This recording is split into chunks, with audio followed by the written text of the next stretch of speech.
This fight is the most enjoyable city. That's kind of small. Probably there will be. This is a sneak attack. So I will outline what we are going to do over here. This is a very fun battle.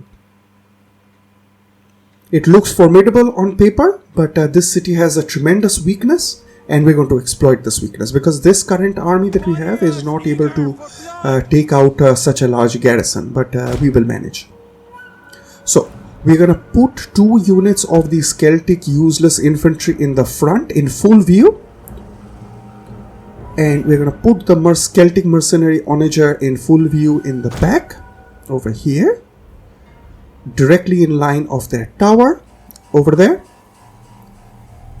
Next, we are going to start the sneak. Cavalry, group 1, sneaks in to this bush over here. Make sure you check that they are actually hidden by seeing that eye icon above their unit card. So that means they are hidden.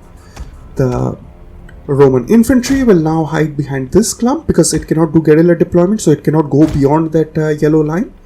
The Celtic infantry will also hide over here so that all the infantry, when they start running, they run together. And all the the Levis Amiture and the other projectile units, the Celtic things, will be distributed in the following way. Levis Amiture over there because they cannot do any guerrilla deployment. And the Celtic skirmishers will be moved in as close as possible while being hidden. So we try over here. Yeah, this is pretty good, but maybe they get seen, so we'll be a bit sure, a little further off, but here they would definitely won't get seen. Right, we begin the battle, and our first task is to take out with fire shot of the catapults. The catapult will auto and attack the tower. Meanwhile, we are going to break in this one sole section of the wall. So here comes the first shot. You can see the other shots are coming in. We fire a couple more shots. This wall is about to break. Typically it takes 4 to 5 shots to break a wall section. And now, this has broken. It's all units go. Cavalry go. Infantry go. Skirmishers go. Everybody is going to rush into this stronghold of the enemy. Everything is going to run full speed. We are not going to stop. That is why we place the general and that weak unit of infantry over there to simply prove a distraction. So it's go, go, go, go, go. Everybody is going to run. Nobody's going to trip over each other. We are not going to listen to excuses. It's full speed running to go inside this stronghold. So the cavalry has already reached because that is the fastest. Our scout cavalry moves in first. We notice that the general is over there. There is a spear unit also over there, so we have to be a bit careful because there is very little room to maneuver. The scout cavalry will go directly into that bastion onager of theirs because else your units, infantry units and skirmisher units start throwing stuff at them and get busy with them. They really like messing with them for some reason. So we're going to use our cavalry, which has already entered the stronghold. First thing. Next, we're going to use the limited amount of space over here. So we're going to move as close as possible to the enemy general. We'll start peppering him with our javelins. There aren't many javelins in the Celtic JFK. They only have 4 projectiles, so we make them count. This is held in a very small place, so we give ground very gradually. So we move back the max we can, and we move not both, so we don't move both the cavalry to the same place. So we move them in different phases. We phase them out. So that the enemy can focus on one, we can use the other to do a hammer and anvil. Our catapult will meanwhile continue to hammer the captain of the general of the garrison. So we try to reposition. It's very difficult because there is very limited amount of space over here. We move our scout cavalry as much as possible. Their sword unit is coming in. And now they notice that our infantry is swarming inside the stronghold. So they turn around, and that's what you're waiting for. As soon as they have their backs to the cavalry, we are going to charge. So this is a devastating charge. Our scout equities are going to turn around, and then they are going to do a charge of their own. Bam! That's it. This is a great charge. This is a great charge. This squad unit is already losing decisively. Their spear is now trying to close this little gap, but our cohorts have moved in, our axes have moved in, and as I said, axes are very competent units. We are going to destroy this general and this infantry. So our main focus right now is to destroy whatever is in the stronghold and block up this entrance of the stronghold with Roman infantry. And we are going to move all of our skirmisher units on the ramparts, and they are going to fire into the enemies which are coming in. So the enemy stronghold is right now just turned against them. They don't know what to do. This is supposed to be the place they are supposed to defend last, and this is what they have to defend minute 3 of the battle. This is what the AI is not prepared for, and we're going to use them. We're going to milk them for all their work. So our axes are doing a fantastic job. We're going to move a Limitani border guard forward, because Limitani, if they are able to just come and stand at this bottleneck, they will not budge. This hole will get closed and the enemy will not reach.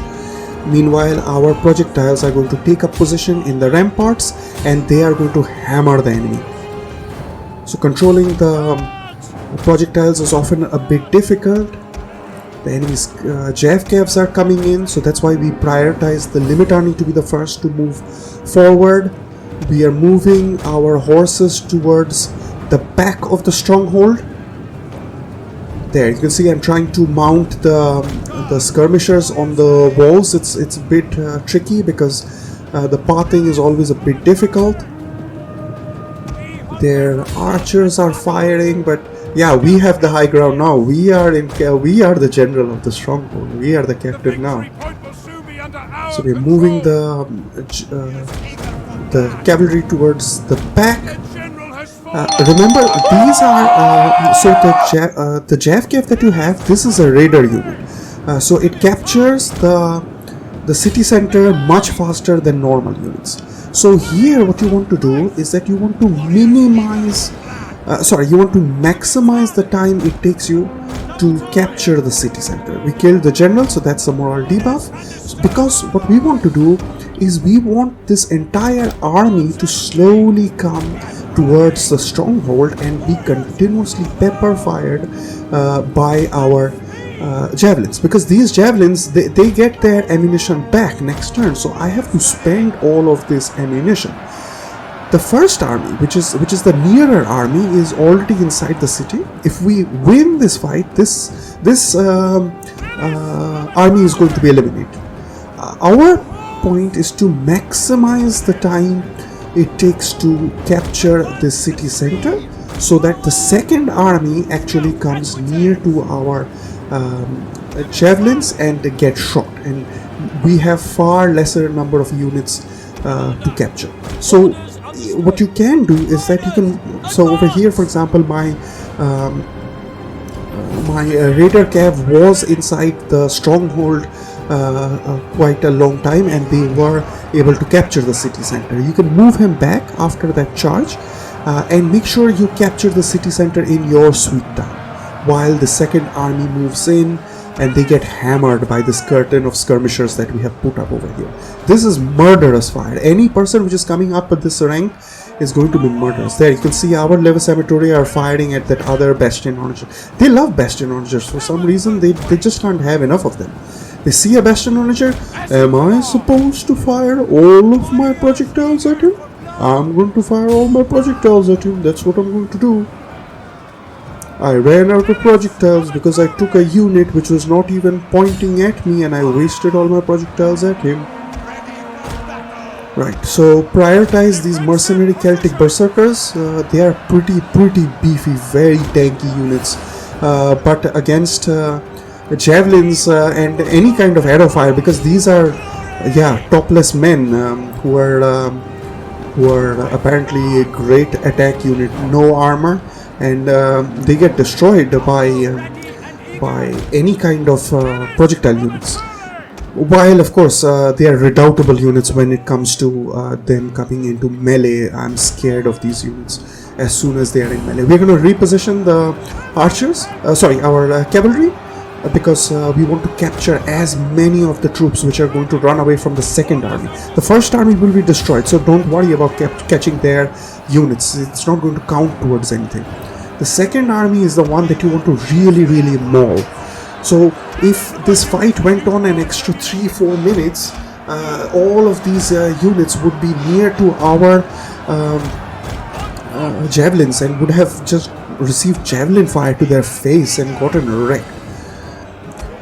But with so many things going on, it gets too hectic, and this is a fight I really enjoy. This battle I really look forward to. Every time I play Western Rome, this is a fight I really enjoy. I wonder which other barbarian cities has this layout. If anybody knows, please let me know in the comments below. This would be fantastic to know, because this is a sneak which is going to work every time. We are about to capture the fort. So if we had maybe another minute or so, we would have fired some more projectiles, because you can see I am also out of projectiles, so it's not that I wasted too much by capturing the city too early. There you go. As soon as the timer runs out, every unit which is in the battlefield which came to protect the city are going to run. Wars are expensive. Total wars are totally expensive. Therefore, if you would like to, then you can support my armies and cities via Coffee or directly through PayPal. Links are in the description below. Other than a one-time donation, those entering the monthly membership tiers can have my Heaven Shaker armies named after themselves and watch with pride as they blaze their way to glory. For the city builder in you, whole cities can be named after you, which will last the test of time herself. Thanks in advance for any and all support. Now, this has been the Strategic Indian signing out.